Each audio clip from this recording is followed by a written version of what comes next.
Bonjour, bonjour à tous pour cette petite réunion que je vais faire pour vous montrer les astuces pour réaliser un bon mémoire ou surtout réaliser une bonne notice. La première chose qu'il faut rappeler, c'est que pour avoir un bon mémoire, il faut savoir distinguer ce qu'on appelle une construction d'une description. En effet, on n'est pas là pour décrire ce qu'on a vu, ça c'est le problème des gens qui passent le DCG ou le DSCG, mais vous, en tant que, je dirais, postulant au DEC mémoire, vous devez avoir envie de pouvoir construire. Pour construire un bon mémoire, une bonne notice, aussi bien pour le DSCG, donc le DSCG c'est plutôt donc un sujet qui vous a préoccupé durant votre stage et sur lequel vous voulez apporter des précisions complémentaires.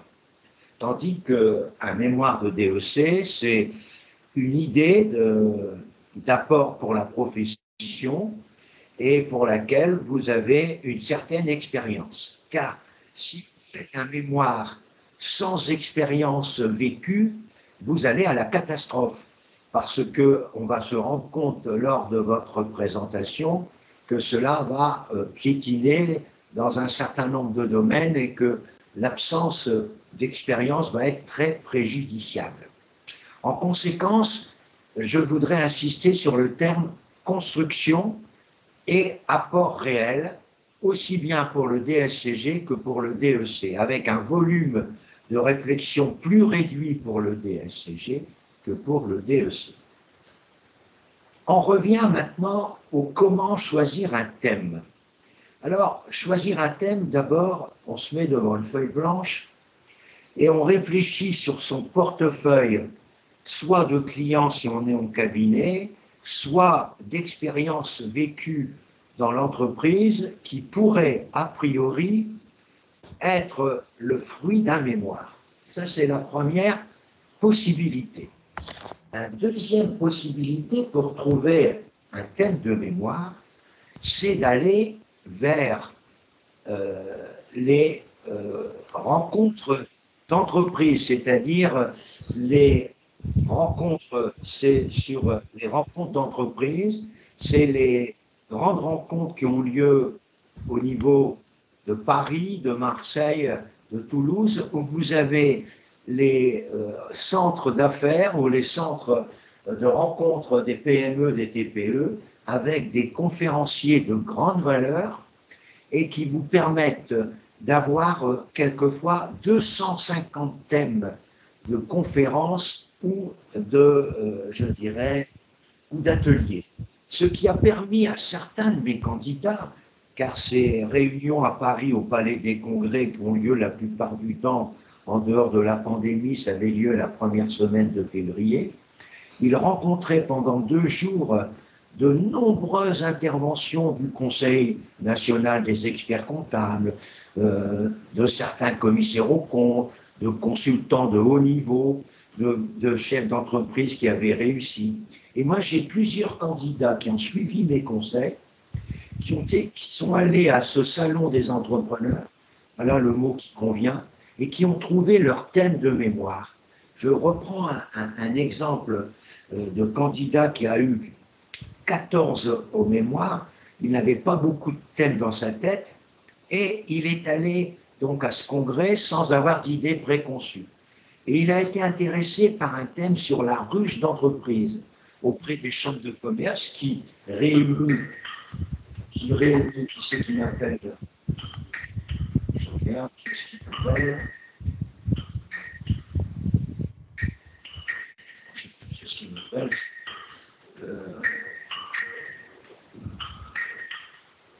Bon, bref. Bien, je vais laisser, il n'y a qu'à se faire reconnaître sur... je ne le connais pas, ce monsieur qui m'appelle, là, avec toutes mes excuses. Je vais regarder. Qui est-ce qui m'appelle? Oui, bonjour. Qui est-ce qui est au bout du fil, là? Ah ouais, d'accord, pardon. Tu m'écoutes sur ce poste-là, et voilà, je te vois, c'est bien. Donc, j'étais en train de commencer avec toutes mes excuses. Tu es sur un ordinateur, mais tu m'entends quand même? Très bien. Moi, je suis content. Donc, je reviens pour dire que, à ce sujet-là, choisir un thème de mémoire à travers le Salon des entrepreneurs, ça a été le cas, en ce qui me concerne, pour 70% des thèmes qui ont été choisis par mes auditeurs des années précédentes. Et derrière le choix du thème du mémoire à travers le Salon des entrepreneurs, il y a quelque chose qui est fabuleux. C'est qu'on a des conférences à laquelle on assiste, on a des cartes de visite qui sont remises par les conférenciers et on a l'occasion très, très rapidement de pouvoir nouer des liens et d'avoir des informations qui nous donnent le moyen d'avoir des informations qui traduisent une certaine réalité. C'est-à-dire que c'est pas de l'invention, c'est une certaine réalité que vivent ceux qui ont fait la conférence et qui vous donnent un certain nombre de conseils. Donc le choix de sujet, aussi bien pour le DEC que pour le DSCG, est fondamental.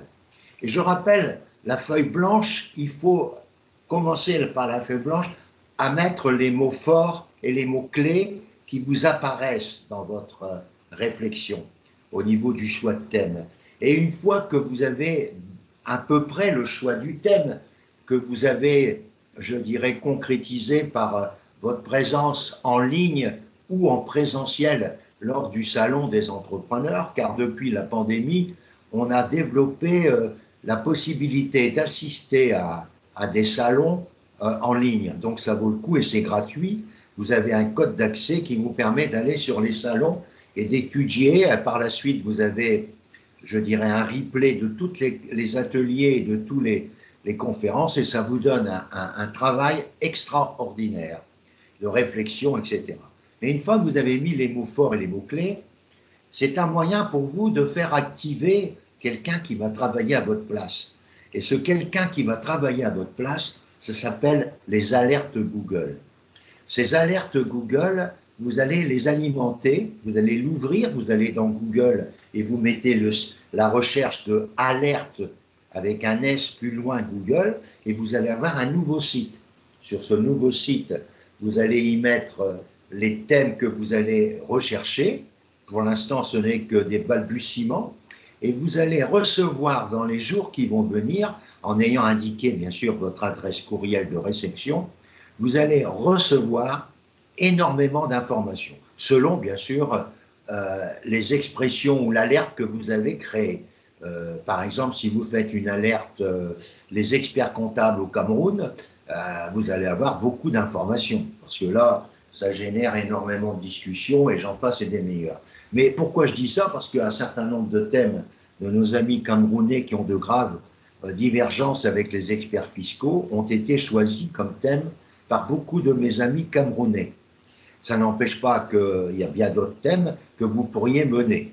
Alors c'est ça qui est intéressant. Autre source de réflexion pour le choix du thème, c'est la revue française de comptabilité. À la fin de chaque revue mensuelle, vous avez des pages réservées à des propositions de thèmes qui sont bien souvent, et là je me rends compte que c'est pas tout à fait pareil, c'est des thèmes qui laissent apparaître beaucoup de recherches dites scientifiques, c'est-à-dire des recherches sur Internet, et qui sont plus le fruit d'un doctorat que d'un mémoire. Certains ont vraiment le fruit d'un mémoire, mais d'autres ont plutôt des ressemblances avec un thème de doctorat pour permettre aux candidats docteurs de pouvoir, aux doctorants, de pouvoir développer ces recherches d'une manière approfondie. Mais nous, ce n'est pas tout à fait le même cas.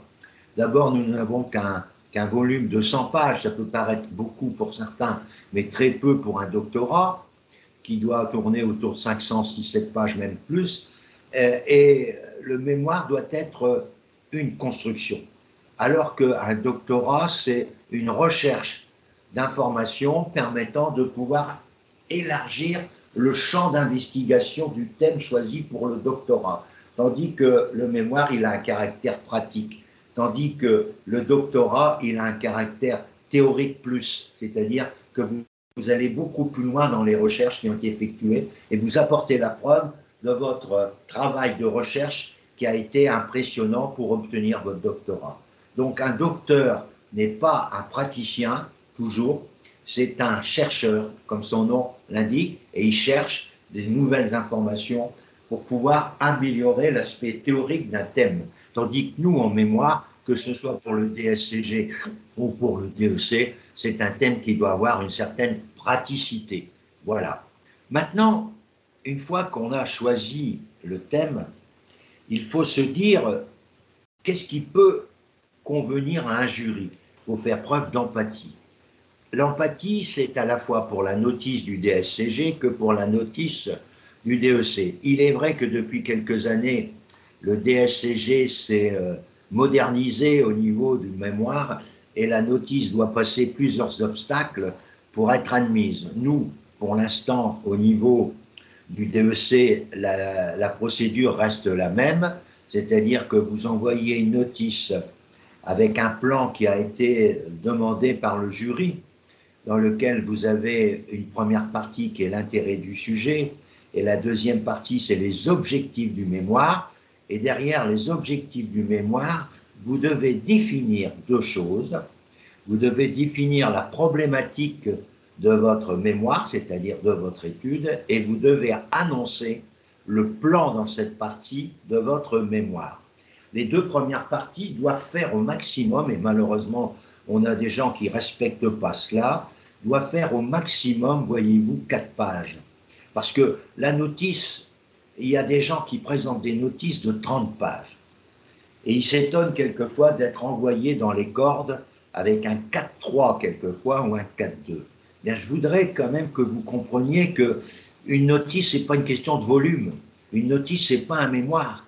C'est de montrer dans la notice l'intérêt du thème que vous présentez et de montrer relativement intéressant les points sur lesquels vous allez développer. Ce n'est pas la peine de faire un volume de pages impressionnant comme certains. Et ça, c'est critiquable, car on doit dire l'essentiel et non pas dire des tonnes et des tonnes d'informations qui sont réservées aux mémoires et non à la notice. C'est-à-dire que l'examinateur qui est tout seul, l'examinateur qui est seul, doit savoir apprécier la qualité de votre présentation, la qualité de votre apport, c'est-à-dire le côté réaliste de votre apport. Il n'est pas payé pour cela, voyez-vous, l'examinateur, dans un premier temps, il n'est pas payé. Donc, vous imaginez quand il reçoit une notice de 30 pages, alors qu'il est habitué à avoir des notices de 8 pages ou 10 pages, il n'est pas plus heureux pour ça, loin s'en faut.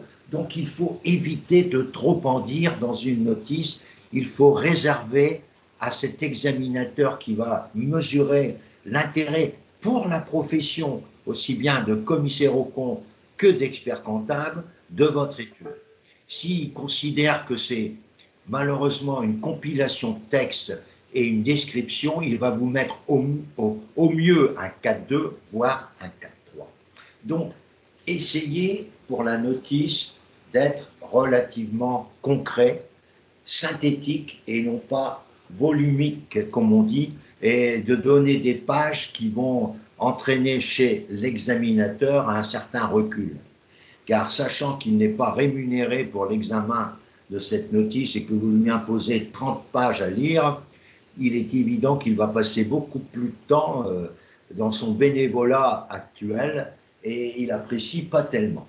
La troisième partie, c'est l'intérêt du sujet et le lien avec votre expérience professionnelle. Ça, c'est hyper important. Il faut que vous décriviez toutes les opérations réelles que vous avez pu réaliser qui sont en harmonie avec le thème choisi. Ça, c'est quand même impressionnant de voir cette importance que vous devez apporter à ces liens entre le thème choisi et l'étude que vous avez donc mis en évidence. Ensuite, c'est les rapports et les liens que vous avez, les rapports que vous avez eus avec certains organismes, les rapports que vous avez eus avec l'ensemble. Donc, c'est votre côté relationnel dans la quatrième partie qu'on doit développer et qui vont servir. Mais vous ne devez jamais donner le nom de personnes sans leur accord en vertu du RGPD.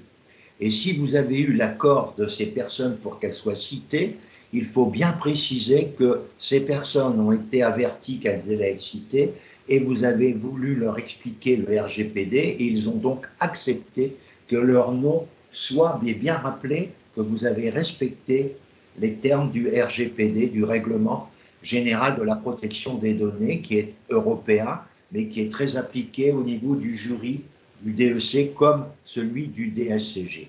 Aussi bien pour le DEC que pour le DSCG, il est évident que vous avez besoin d'avoir une expérience vécue lors de votre stage d'expertise ou votre stage de DSCG. Pour le DSCG, c'est développer un thème que vous avez rencontré dans votre stage et qui vous permet d'améliorer l'aspect plus scientifique que pratique, c'est-à-dire scientifique, c'est la recherche, pratique, c'est pour l'ensemble des comptables, et professionnel, c'est pour la direction d'un cabinet. Donc on a plusieurs étapes dans un mémoire à satisfaire. L'aspect scientifique, c'est toutes les recherches que vous avez effectuées, les lectures d'ouvrages, les participations à des webinaires, les participations à des services formation. Tout cela rentre dans votre apport scientifique. Tandis que l'apport technique, c'est des modalités que vous avez mis en place qui vont servir à l'ensemble des comptables, tandis que les apports professionnels ne vont servir qu'à la direction. Ensuite, une fois que vous avez fini ça, votre serviteur, il vous propose un cinquième thème, un cinquième paragraphe, qui s'appelle « Originalité du mémoire ». Pourquoi j'ai lancé cette idée qui a été bien perçue par les examinateurs? J'essaye de rapprocher votre mémoire par rapport à la bibliothèque. Et je vois si des thèmes ont été proches des vôtres ou du thème que vous êtes en train de développer. Et j'en signale qu'il y a plusieurs thèmes qui se rapprochent, mais je signale également que ce thème peut être examiné sous différents aspects et que chaque étude ou chaque mémoire est riche de sa différence. Et ça, c'est important. Quelquefois, vous avez un thème qui a été élaboré par un ami étranger, par exemple pour le Bénin, pour le Togo ou pour la Côte d'Ivoire ou le Cameroun ou le Sénégal, et le jury, il y a deux attitudes qui ont été critiquables récemment. Il y a un membre du jury qui n'a pas, je dirais, mis 2 minutes pour examiner votre notice. Il a dit, vous traitez d'un sujet qui intéresse le Sénégal, ça n'intéresse pas la France, tout ça ne m'intéresse pas. Il a eu un 4-3, ce qui a été vachement, pour moi, critiquable, et qui avait été confirmé par le secrétaire général du DEC. La personne qui a eu ce 4-3 à 2 reprises m'a sollicité après ces 2 4-3. C'était une Sénégalaise. Et ensuite, nous avons retravaillé un thème de mémoire que je lui ai lancé comme idée. C'était l'installation d'une entreprise française au Sénégal. Et cette dame a passé son mémoire voici quelques semaines. Et elle attend, comme beaucoup de candidats, le 1er juillet pour savoir si elle sera expert comptable. Mais elle avait eu 2 4-3 par 2 membres du jury différents qui tous les deux avaient refoulé sa proposition en considérant que ça intéressait plus le Sénégal que la France. Et moi, ça m'avait choqué. J'avais d'abord fait une intervention auprès du président pour lui dire, mais je n'avais pas eu de réponse, parce que quand il est embêté, il ne donne pas de réponse. Il préfère s'adresser directement aux candidats en leur disant qu'ils n'ont pas à faire appel à une personne tierce pour faire une réclamation.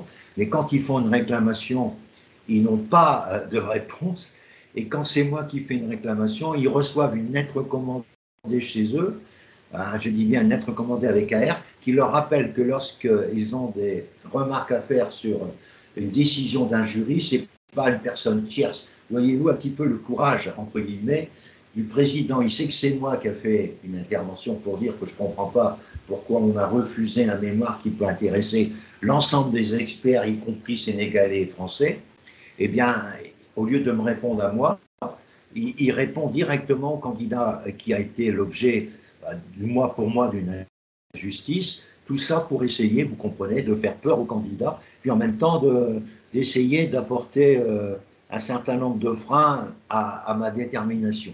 Mais ça, pour moi, ça n'a aucune importance. je continue par d'autres voies pour faire démontrer que cela n'est pas normal. Mais voilà, c'est pour vous dire qu'il y a des anecdotes au niveau du choix de sujet, au niveau de l'examen de la notice. Alors, j'ai été particulièrement sensible à mon forcing depuis quelques années. Je vais vous rappeler ce que j'ai obtenu en quelques années par mon forcing. Pour ceux qui me suivent depuis très longtemps, ils le savent. En effet, mon premier forcing, ça a été de permettre aux candidats étrangers, Cameroun, Sénégalais et bien d'autres, puisque j'en ai de toutes les, j'ai des Côte d'Ivoire, j'ai des Camerounais, j'ai des Sénégalais, en VAE-DEC, car pendant plusieurs années, les 2 premières années, 2019-2020, le jury refusait carrément les DEC VAE livret 1 en leur disant « Vous n'êtes pas en train de travailler en France, vous ne pouvez pas passer le DEC VAE ».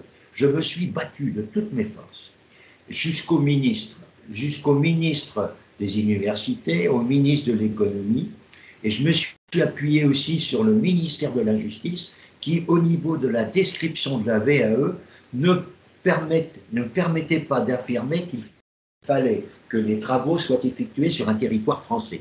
Et donc, après plusieurs tentatives, les refus continuaient jusqu'au jour où la ministre a pris ça en main et elle a décidé que les candidats DEC, VAE qui avaient un cursus professionnel suffisant pouvaient déposer un livret 1, qui est le livret pour démontrer que leurs conditions pour passer le DEC, VAE ont été respectées. Et après, c'est le livret 2 où là, le candidat développe d'une manière très détaillée l'ensemble de ses activités pour arriver à cela. Ça, c'était ma première réussite, faire passer le DEC VAE à tous nos amis étrangers. Et actuellement, sur un profil de 13 personnes, je dois vous dire que j'ai actuellement 7 personnes du côté français et 6 personnes du côté étranger. C'est bien équilibré et ça me fait plaisir. Donc, c'était ma première réussite. Ma deuxième réussite, ça a été de ramener, ça faisait plusieurs années que je me battais, en disant que mettre 2 mois pour analyser une notice, ça me paraissait dément. Et je me suis battu depuis plusieurs mois, plusieurs années même, pour demander que le délai d'examen des notices soit rapporté à 1 mois. J'ai gagné au début de cette année, mais malheureusement, je l'ai vécu récemment encore avec certaines d'entre vous, et elles sont là justement avec moi. Le délai d'1 mois n'a pas toujours été respecté, puisque certaines d'entre vous ont eu des réponses 5-6 semaines après. Et il y en a même qui sont encore en train de demander leur réponse. Et je vois une d'entre vous là, qui a eu un 4-2 relativement dans un temps acceptable, même si c'était un temps qui flirtait avec le mois. Et elle attend le retour qu'elle a fait pour le 4-2, elle attend encore tout cela. Ma troisième réussite, et ça intéresse aussi beaucoup de personnes, c'est le fait que le jury impose, ça c'était ma troisième proposition qui a été retenue, le jury impose une note préliminaire quand vous avez eu un 4-2 et que vous refaites une notice. Cette note préliminaire, elle n'avait pas, je dirais, de modèle particulier. C'est moi qui ai fait ce modèle à vous proposer. Je sais que mes amis Lolita, mes amis Horacia qui sont là, ont pu bénéficier de cette proposition de notice avec un cadre où à gauche on reprend toutes les observations du jury dans son premier 4-2 et à droite on lui donne des réponses adaptées à ses recommandations critiques ou conseils. Et ensuite, la rédaction et le plan surtout, je prends l'exemple de Lolita et de Horacia, on a revu les thèmes demandés au niveau des parties, et ça c'est hyper important. Au niveau de ce que je viens de dire, c'est exactement le même pour le DSCG que pour le DEC. Il faut avoir un mémoire qui soit une construction. Et ensuite, une fois que la notice a été faite, et je suis arrivé donc au problème des originalités. Dans un premier temps, j'ai parlé de la bibliothèque, qui me permet de voir les thèmes qui se rapprochent du mien, en rappelant cette phrase qui me paraît fort importante, chaque mémoire est riche de sa différence. Et ensuite, j'essaye de pouvoir obtenir éventuellement l'importance, je dirais, de ce que je vais vous dire maintenant, c'est de rattacher votre étude aux travaux récents, soit du Conseil national des experts comptables, soit de la Compagnie nationale des commissaires aux comptes, ou soit d'une loi récente. Il faut toujours que vous montriez dans cette originalité l'intérêt de présenter un mémoire qui aura donc un rapport avec l'évolution des conseils que a pu donner le Conseil national